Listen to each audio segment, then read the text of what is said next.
यहां हम बात करते हैं जो application of discounted cash flow methods के ऑब्जेक्टिव टेस्ट की। ठीक है, तो यहाँ पे मैं पहला क्वेश्चन डिस्कस करता हूँ जिसमें सवाल था विच टू ऑफ द फॉलोइंग। तो यहाँ पर दो स्टेटमेंट्स हैं वो ठीक है।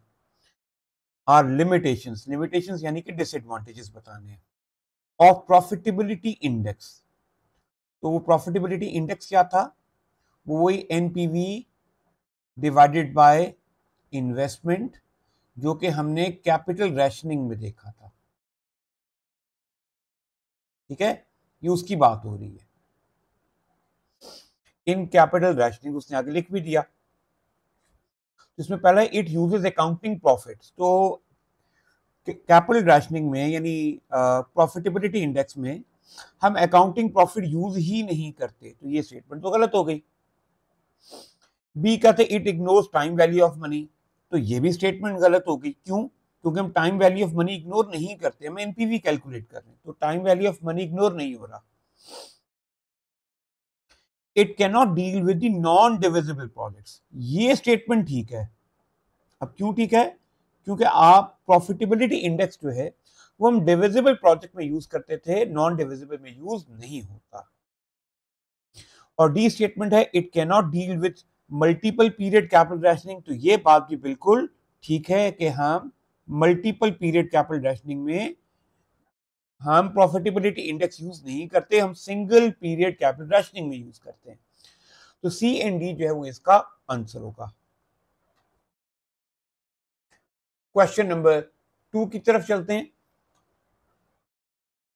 तो कम सवाल है in deciding to replace the old machine, अगर हम ये फैसला कर रहे हैं कि हमने ओल्ड मशीन को रिप्लेस करना है, विच of the following should the company not consider, तो कौन सी चीज कंपनी को कंसीडर नहीं करनी चाहिए।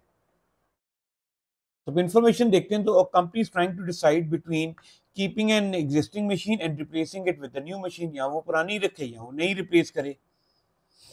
N old machine purchased just 2 years ago for $50,000, अब 2 साल पहले आपने ये मशीन खरीदी थी $50,000 की, तो ये अब आपकी क्या है? पास्ट कॉस्ट है, 2 साल पुरानी है ना, तो ये पास्ट कॉस्ट है, पास्ट कॉस्ट है। तो पास्ट कॉस्ट है वो क्या होती है? इररेलेवेंट। तो मुझे तो लगता है यही जवाब होगा, फिर भी आगे देख लेते हैं, और भी हो सकते हैं इंफॉर्मेशन हो। Had a loan had an expected life of 10 years, इसकी लाइफ 10 साल थी। It now cost $1,000 a month for maintenance, अभी इसके ऊपर $1,000 मेंटेनेंस का खर्चा आता है, और ये पर मंथ है by the way, due to mechanical problem, क्योंकि उसमें कोई प्रॉब्लम आ गई है। Now, a new machine is being considered to replace it with a cost of $60,000. अब हम सोच रहे हैं कि एक नई मशीन ले आए तो $60,000 की आएगी।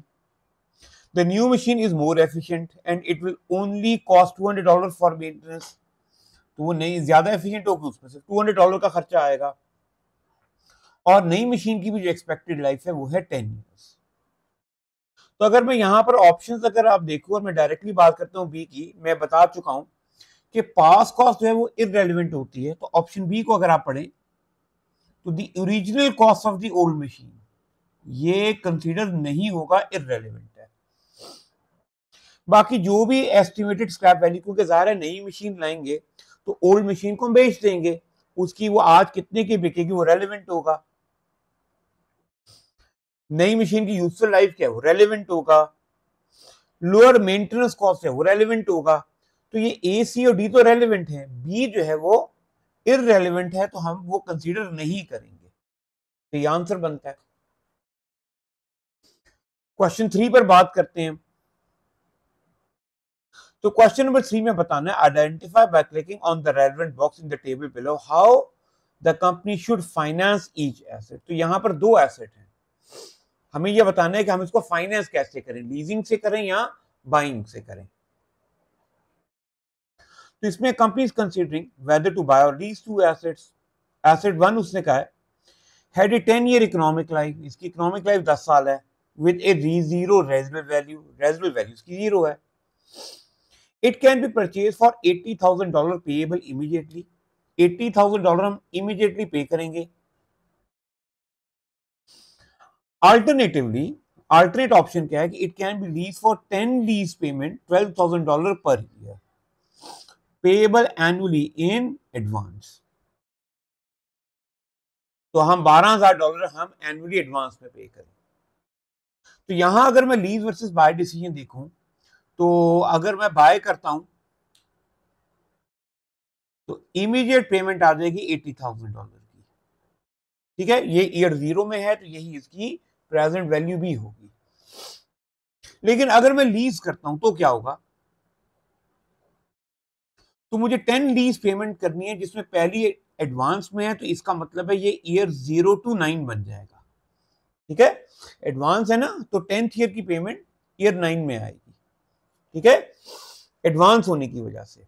अब ये कितनी है, ये $12,000 है। मुझे कंपेयर करना होगा प्रेजेंट वैल्यू के साथ, और प्रेजेंट वैल्यू के लिए मुझे भी डिस्काउंट रेट मालूम नहीं है, तो इतनी इंफॉर्मेशन बस लिख छोड़ते हैं फिलहाल। एसेट 2 की बात करते हैं तो एसेट 2 की उसने कहा है इकोनॉमिक लाइफ 5 इयर्स है, और ये हम $81,000 में परचेज कर सकते हैं। हाँ, इसकी रेजिडुअल वैल्यू भी है $40,000 आफ्टर 5 इयर्स। और अगर हम इसको करें तो इसका लीज रेंटल $14,000 पर ईयर है पेएबल एनुअली इन एरियर्स। तो लीज रेंटल अगर एरियर्स में होगा तो इसका मतलब होगा एंड ऑफ द ईयर। तो यहां जो दो ऑप्शंस हैं, इसमें एक बाय, उसमें ईयर 0 में इन्वेस्टमेंट है 81,000 की, जबकि ईयर 5 में हमारी रेजिडुअल वैल्यू आ जाएगी 40,000। ठीक है, ये कैश फ्लोज है अगर मैं बाय करता हूं। और अगर मैं लीज करवाता हूं तो मुझे एरियर्स है तो ईयर 1 से स्टार्ट होगी, ईयर 5 तक पेमेंट करनी पड़ेगी एनुअली 14,000 की। मुझे कंपेयर करने का मैं लीज करूं या बाय, और नीचे उसने लिख दिया the appropriate discount rate is 10% per year. अब लीज वर्सेस बाय के अंदर हम इंटरेस्ट रेट यूज करते हैं, तो यहां पे आप समझ लें उसने कॉस्ट ऑफ कैपिटल नहीं बोला। सो यहां आप समझ लें कि उसने जो डिस्काउंट रेट 10% बताया है ये इंटरेस्ट रेट ही है, क्योंकि डिस्काउंट रेट बोल रहा है ना, वो कॉस्ट ऑफ कैपिटल नहीं बोल रहा, तो ये इंटरेस्ट रेट ही है। अब करेंगे हम क्या कि हम इन दोनों डिसीजंस को बारी बारी देखते हैं। तो मैं पहले करता हूं पहले एसेट के ऊपर, एसेट 1 के ऊपर। तो एसेट 1 में मेरा एन्युटी फैक्टर क्या होगा, क्योंकि 0 से 9 है, इसके लिए टेबल ओपन करता हूं मैं। तो अगर मैं एन्युटी टेबल देखूं 10% ईयर 9, तो यह 5.759, 5.759। तो इसका मतलब जनाब ये हुआ कि मुझे मल्टीप्लाई करना है किससे,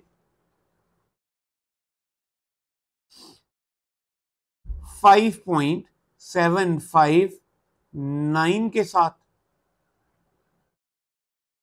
लेकिन इसमें +1 भी करूंगा क्योंकि ईयर 0 से स्टार्ट हो रहा है। तो अगर मैं इसको मल्टीप्लाई करता हूं तो मेरा आंसर बनता है 81108। बाय की सिचुएशन में ये सिर्फ ईयर 0 में है, यही इसकी प्रेजेंट वैल्यू है। तो आप देख सकते हो, तो बाय करता हूं तो मुझे कॉस्ट करता है 80,000 पे, जबकि अगर मैं लीज करता हूं तो मुझे ये कॉस्ट करता है 81108 पे।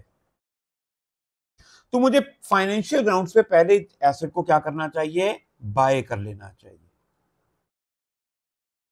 तो I should by the asset. ठीक हो गया। इसी तरह से नंबर 2 को जरा इवेल्युएट कर लेते हैं। तो नंबर 2 में अगर मैं बाय करता हूं तो इसकी प्रेजेंट वैल्यू कितनी आएगी, ये 81,000 है। अब डिस्काउंट फैक्टर ईयर 0 का 1 ही होता है, तो ये बन जाएगा 81,000 ही। जबकि ईयर 5 में जो 40,000 मेरे रिकवर हो रहे हैं, रेजिडुअल वैल्यू है मेरी, इसका ईयर 5 का डिस्काउंट फैक्टर कितना होगा? तो 10% ईयर 5 का डिस्काउंट फैक्टर है 0.621।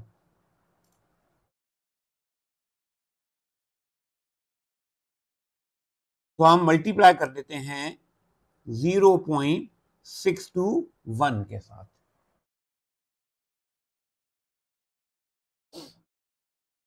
तो हमारे पास इसकी प्रेजेंट वैल्यू कितनी बनेगी? मैं जरा कैलकुलेटर पे कैलकुलेट कर दूं। ये बन जाएगी 40,000 इंटू 0.621, ये 24840।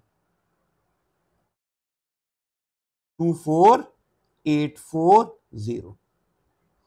तो आपकी जो टोटल प्रेजेंट वैल्यू बनेगी वो कितनी आ जाएगी? 53,060 की।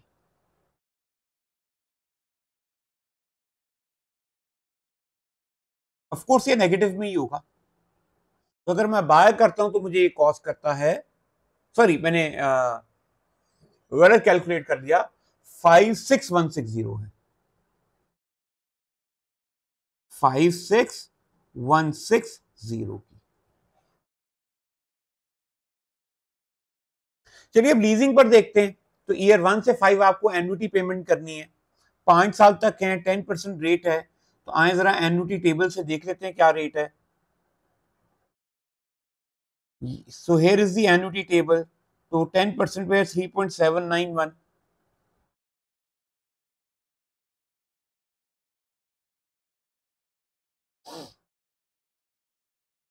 तो 3.791।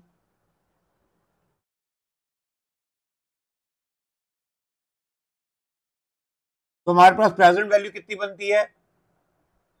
ये बनती है 56163 की। 56 सॉरी 53074 की। मैं क्या कर रहा हूं, मैं वही कैलकुलेटर में पुरानी वैल्यू देख रहा हूं। 53074 की। ठीक है। तो अगर अब मैं दोनों को कंपेयर करता हूं तो लीज जो है वो मुझे फाइनेंशियली सस्ता पड़ रहा है। तो एसेट नंबर 2 फाइनेंशियल ग्राउंड्स पे मुझे क्या करना चाहिए? मुझे लीज करवा लेना चाहिए। तो ये इन दोनों क्वेश्चंस के आंसर बनेंगे, राइट। चलें जी, अब क्वेश्चन नंबर 4 पर देखते हैं। क्वेश्चन नंबर 4 की रिक्वायरमेंट है what is the net present value to the lessor. बच्चों लेसर कौन होता है? जो एसेट को लीज रेंटल पर देता है। और लेसर के पॉइंट ऑफ व्यू से अगर आपको इवैल्यूएट करना है ना, तो वो आप समझ लो सिंपल आपने प्रोजेक्ट कंसीडर करना है। आपने जैसे प्रोजेक्ट की एमपीवी निकालते हैं वैसे ही सॉल्व करना है। बिकॉज लेसर के लिए जो उसने एसेट खरीदा होगा वो उसकी इन्वेस्टमेंट है, और जो उसने लीज पर देकर लीज रेंटल अर्न करने वो उसकी क्या है? इनकम। वो इनफ्लोज है उसके, इसलिए। ठीक है, इसलिए। सो अगर इसको सॉल्व करता हूं तो लिखा हुआ है cost of purchasing the machine is $100,000 payable immediately. Its disposal value is expected to be $10,000 in 5 years time. तो सेम एसेट अगर वो लीज करवाता, यानी अगर किसी और को लीज पर दे दे, तो $25,000 उसको लीज रेंटल मिलता, जो कि उसने एडवांस में देने, और 10% क्या है उसका डिस्काउंट रेट। नाउ अब अगर यहां पे मैं कैश फ्लो देखूं तो वो कितनी बनती है? ईयर इन्वेस्टमेंट आ जाएगी ईयर 0 में 100,000 की। ये आउटफ्लो नेगेटिव में लिख लेता हूं। फिर ईयर 1 से 5, बल्कि 5 ईयर तो पीरियड है एडवांस में, तो 0 से 4 बनेगा। तो आपको लीज रेंटल मिलना शुरू हो जाएंगे उस एसेट पे 0 से 4 के दरमियान। कितने? 25,000 ईच ईयर। और फिर ईयर 5 में रेजिडुअल वैल्यू आएगी इसकी 10,000 की। ये भी इनफ्लो होगा, रेजिडुअल वैल्यू। इसकी हम एनपीवी निकाल लेते हैं। तो starting with the present value, तो ईयर 0 की तो प्रेजेंट वैल्यू 10,000 ही होगी जितनी कैश फ्लो है। लीज रेंटल के लिए ईयर 4 का एन्युटी फैक्टर कितना है 10% पे? तो 10% पे है वो है 3.17। 3.17, तो ये कितना होगा 3.17, और इसमें प्लस कर देंगे 1 क्योंकि ईयर 0 से कैश फ्लो है, तो ये 4.17 होगा। तो ये 4.17 को हम 25,000 से मल्टीप्लाई करते हैं, ये बनता है 104250। अच्छा ये मैंने गलती कर दी, ये 1 लाख है, 10,000 लिख दिया गलती से, ये 104250। अब एक ये जो ईयर 5 की कैश फ्लो 10,000 की है, इसका डिस्काउंट फैक्टर क्या बनता है? तो 10% ईयर 5 का वो है 0.621।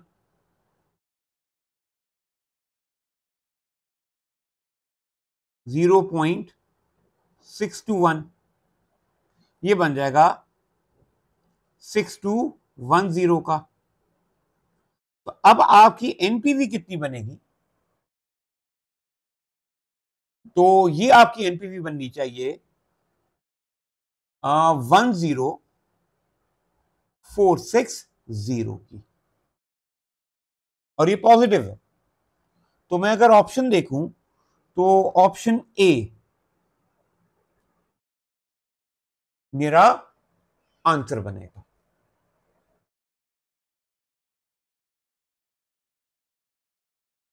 ठीक है जी।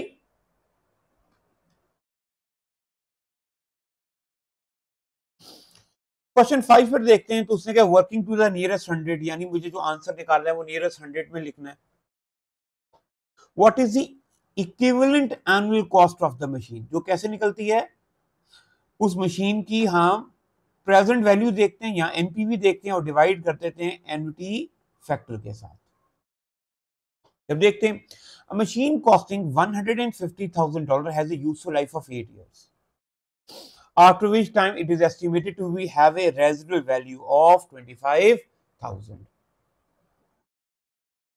एनुअल रनिंग कॉस्ट जो है उसकी $5,000 है, वो पहले 3 साल के लिए, एंड देन 8,000 है each year for the next 5 year. अच्छा ये बड़ा इंटरेस्टिंग है। ठीक है जी, ये बड़ा इंटरेस्टिंग है। रनिंग कॉस्ट है उसने कहा पेएबल किया जाता है last day of the year, यानी एंड ऑफ द ईयर है, और डिस्काउंट रेट उसने कहा 20% का है। तो यहां अब ये हमारी कैश फ्लोज क्या बनेंगी, इसको मैं अपने कन्वेंशनल तरीके से करता हूं कि ईयर्स लिख के 0 है एक, 0 में क्या आ जाएगी हमारी इन्वेस्टमेंट कितनी 150,000 की,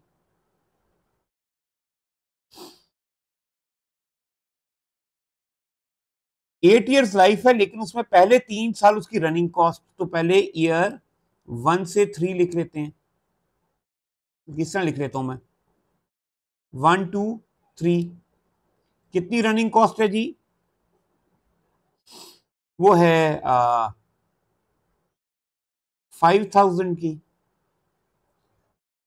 जबकि नेक्स्ट 5 ईयर जो कि बोलते हैं ईयर 4 से 8, वो उसने कहा 8,000 की है,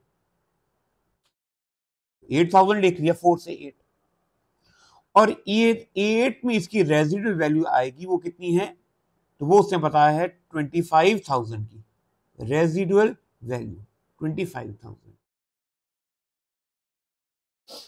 अच्छा एक एक तो कैश फ्लो तो टोटल करने की जरूरत नहीं, हमें क्या करना है इसकी सबसे पहले तो एनपीवी निकालनी है। तो अगर मैं प्रेजेंट वैल्यू की बात करूं तो भाई ईयर 0 की तो प्रेजेंट वैल्यू 150,000 ही आएगी, क्योंकि उसका डिस्काउंट फैक्टर 1 ही होता है। ये जो ईयर 1 से 3 है इसका तरीका क्या है, तो इसका तरीका बच्चों ये है कि आपने ईयर 3 का एन्युटी फैक्टर ले लेना है। तो देखते हैं टेबल में एन्युटी टेबल 10% ईयर 3 वो है 2.487,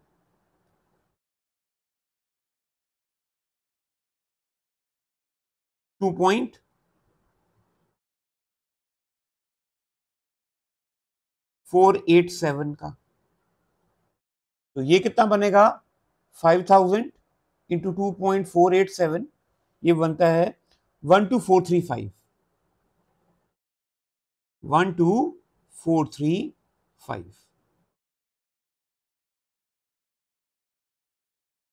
अच्छा ईयर 4 से 8 कैसे लेंगे? तो इसका जो मैं तरीका सजेस्ट करता हूं वो क्या कि आप सबसे पहले एन्युटी फैक्टर देखते हैं नंबर ऑफ पीरियड्स।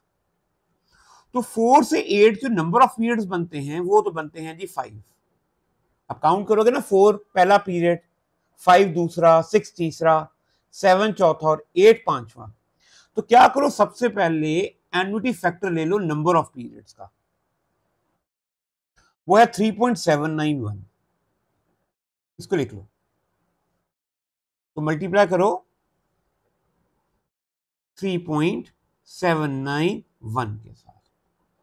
लेकिन फर्दर इसको मल्टीप्लाई कर दो discount factor of previous year. तो ईयर 4 से स्टार्ट हो रहा है ना ये, तो ऐसा करो डिस्काउंट टेबल में जाओ, ईयर 3 का डिस्काउंट फैक्टर लेके उससे मल्टीप्लाई कर दो। ठीक है, ईयर 3 का। मुझे लगता है मैंने गड़बड़ कर दी है डिस्काउंट रेट में, जरा मैं चेक कर लूं। ओप्स, मैंने एक वाकई बहुत बड़ी गड़बड़ कर दी, इसको मुझे दोबारा करना पड़ेगा।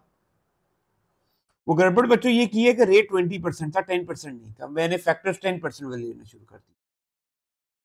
ये दोबारा कर लेते हैं यहां से।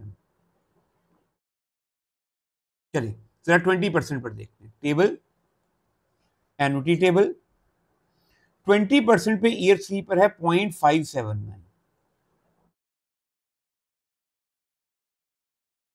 ठीक है, तो ये मल्टीप्लाई होना था 0.579 के साथ। तो नहीं, मैंने सॉरी ये तो डिस्काउंट फैक्टर लिख लिया मुझे लगता है। हाँ, ये तो डिस्काउंट फैक्टर लिख लिया है, एन्युटी फैक्टर लिखना था। 20% ईयर 3 वो है 2.106, ये रहा।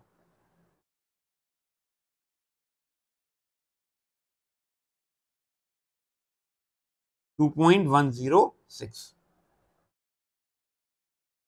तो इसको अगर मैं देखता हूं तो ये बनता है 10530 एक्चुअली, 10530। जब इसके लिए ईयर 5 का देखते हैं, तो ईयर 5 का जो एन्युटी फैक्टर है वो है 2.991।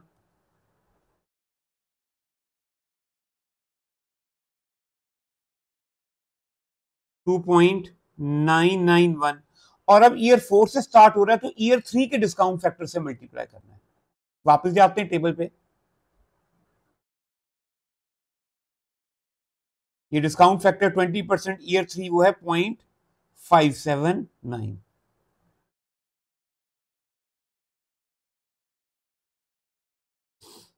0.579। तो आपकी प्रेजेंट वैल्यू कितनी बनेगी? सो 8000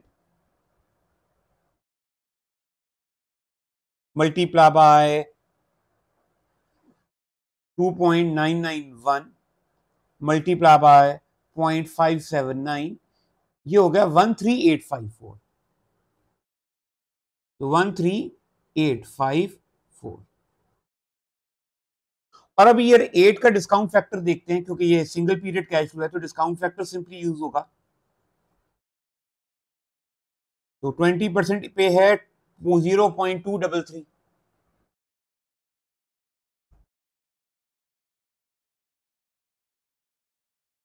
सो मल्टीप्लाई होगा 0.233 के साथ।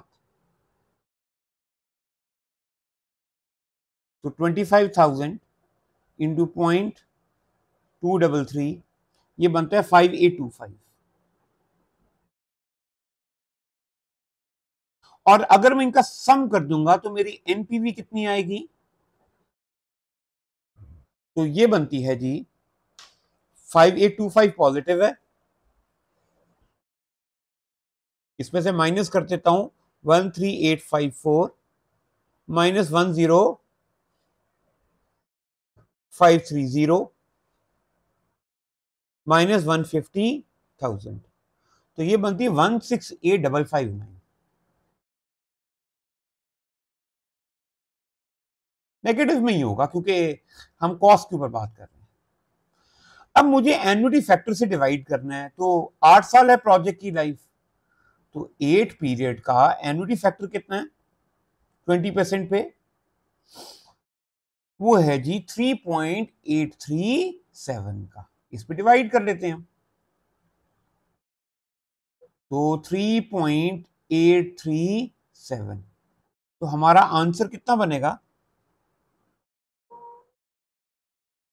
3.837, तो ये बनता है 43929, 43929 का।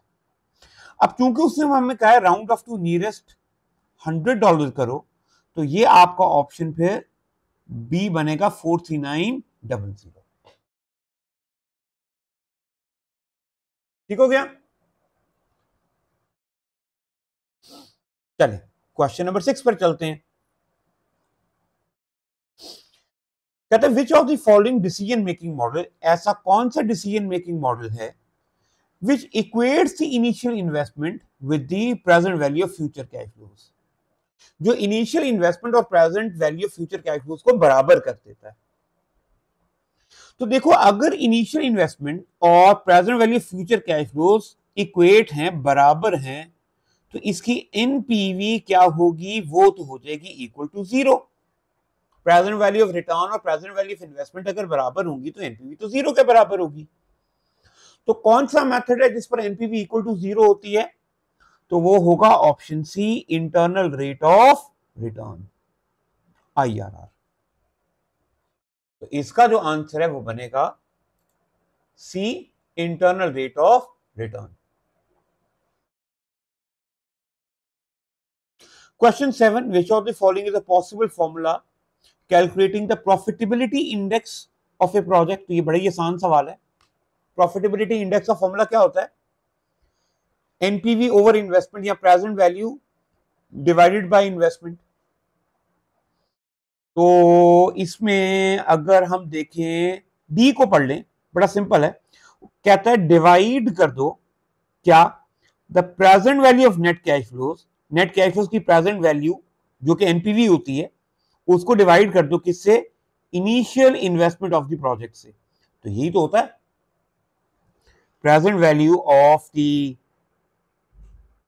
नेट कैश फ्लोज, ये होगा एनपीवी, और अगर इसको इनिशियल इन्वेस्टमेंट पे डिवाइड करें तो यही बनेगा। तो इसका आंसर क्या बनेगा, डी। ठीक है, बहुत ही आसान सवाल था ये।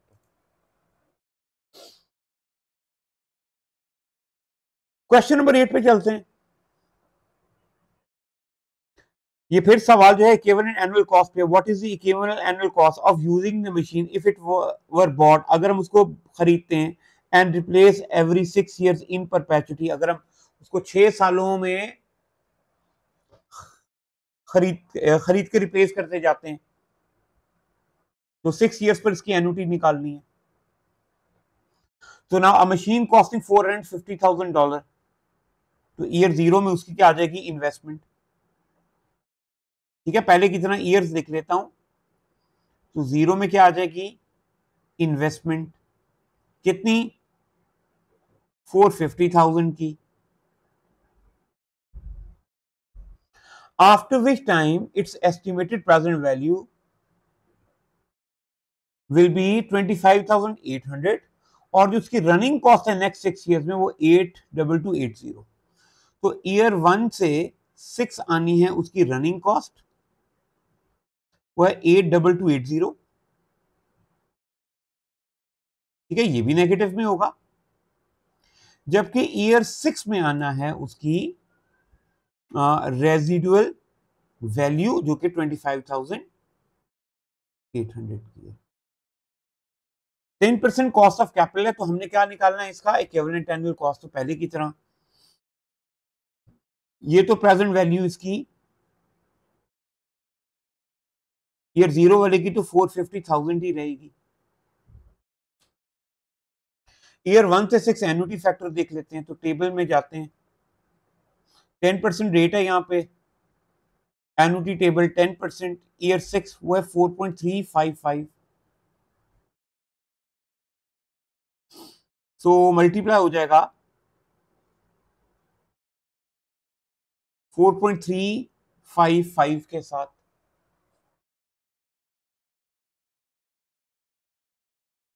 उप्स, मैंने एक बहुत बड़ी मिस्टेक कर रहा हूँ यार, मैं बहुत बड़ी मिस्टेक कर रहा हूँ, मैंने अभी एकदम रियलाइज की है। यार देखो यहाँ पे वो जो वैल्यूज बता रहा है ना, वो प्रेजेंट वैल्यू में बता रहा है। बच्चों ये बड़े ध्यान से देखो इन्फॉर्मेशन, मैंने भी इन्फॉर्मेशन ध्यान से नहीं पढ़ी, मैंने भी देखो मिस्टेक किया। इन्फॉर्मेशन क्या, ऑलरेडी ऑलरेडी प्रेजेंट वैल्यू में, तो मुझे यहां पे इतना लंबा चौड़ा करने की जरूरत ही नहीं, ये तो सारी चीजें तो पहले प्रेजेंट वैल्यू में है। ठीक है, तो यहां पे ये ऑलरेडी चूंकि प्रेजेंट वैल्यू में, तो सिंपली इसको टोटल करता हूं ना मैं, तो कितना होगा, -450,000, फिर -82280, प्लस कर देता हूं 25800, तो ये बनेगा 506480 का, 506480 नेगेटिव। ठीक है, दोबारा रिपीट कर रहा हूं, यहां क्वेश्चन में उसने खुद से पहले ही प्रेजेंट वैल्यू बता दी है, तो अब हमें इसकी प्रेजेंट वैल्यू लेने की जरूरत नहीं है। हाँ, हमें तो सिंपली एन्युटी फैक्टर से डिवाइड करना है, तो जो कि ईयर 6 का था 4.355, उस पर डिवाइड करते हैं, तो डिवाइडेड बाय 4.355, तो इसको कैलकुलेट करेंगे, क्या आंसर बनता है, नियरेस्ट डॉलर में आंसर बन रहा है जी 116299 का।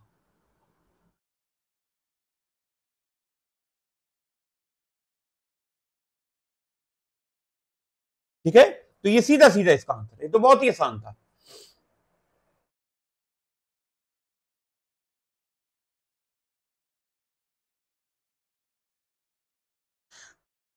क्वेश्चन नंबर 9 को देखते हैं, तो क्वेश्चन नंबर 9 में कहता है, using the annuity table provided, annuity table जो आपको प्रोवाइड किया हुआ है, if term company adopt the optimal replacement cycle, अगर वो बेस्ट रिप्लेसमेंट साइकिल यूज करता है, तो what would be the equivalent annual cost. ठीक है, तो आपने बेस्ट रिप्लेसमेंट साइकिल की इक्विवेलेंट एनुअल कॉस्ट बतानी है।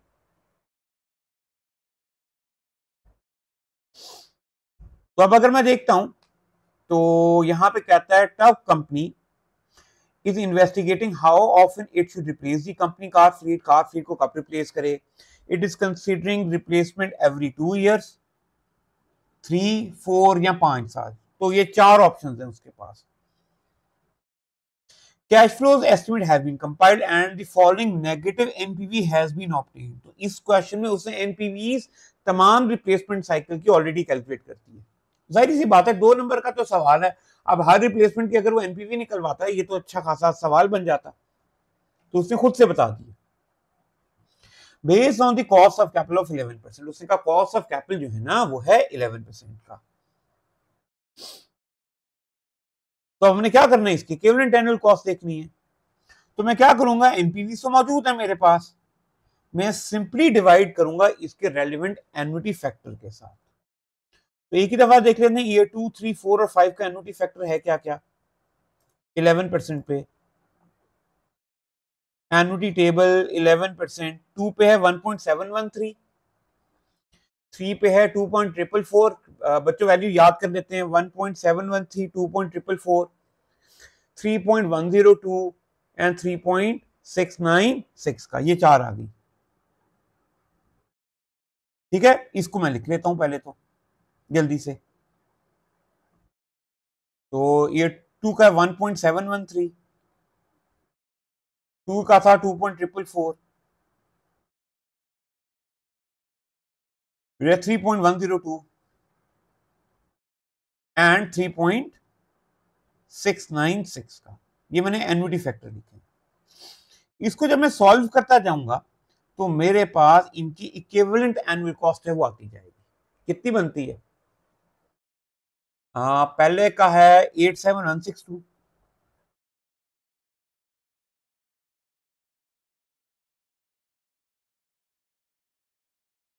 दूसरा आ गया 85574,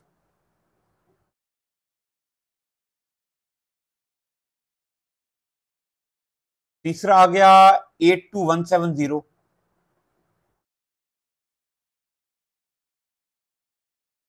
और चौथा आ गया 84107 का। ना उसका क्वेश्चन ये था कि मुझे इक्विवेलेंट एनुअल कॉस्ट बताओ ऑप्टिमल रिप्लेसमेंट साइकिल की, और ऑप्टिमल कौन सा है? तो बिल्कुल ऑप्टिमल रिप्लेसमेंट साइकिल है कि अगर मैं 4 इयर्स में करूं तो मेरा आंसर मैं क्या टाइप करूंगा? 82170 का। कैलकुलेट सारे करने हैं, बट आंसर में लिखना वही है जो मेरा क्या है? ऑप्टिमल यानी बेस्ट है। अगर मुझसे क्वेश्चन में यहां पूछता मैं कितने अरसे में रिप्लेस करूं, तो आंसर होता 4 इयर्स। उस पर इक्विवेलेंट एनुअल कॉस्ट कितनी आई? तो वो है 82170, ये लोएस्ट है।